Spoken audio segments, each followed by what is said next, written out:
O Museu dos Campos Gerais de Ponta Grossa passou por 3 lugares nos últimos 75 anos. A sede atual está há 13 anos no mesmo prédio e ainda permanece inadequado. O Museu Campos Gerais é uma unidade cultural da Pró-Reitoria e Assuntos Culturais da Universidade Estadual de Ponta Grossa. Desde 1940, vem recebendo material para o acervo, mas não possui um prédio definido para a sede conforme as necessidades das exposições.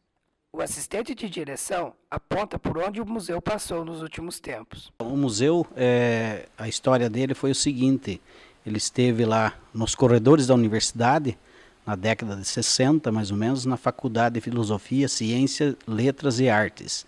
Após isso, ele veio aqui para o prédio do antigo fórum, onde foi transformado em museu realmente esse prédio, né, doado para o Museu Campos Gerais. Então ele veio para cá. Depois, quando teve o problema ali da estruturação daquele prédio, ele mudou-se aqui para o prédio do antigo Banestado, onde estamos hoje. Então essa foi a trajetória que eu sei do museu até agora.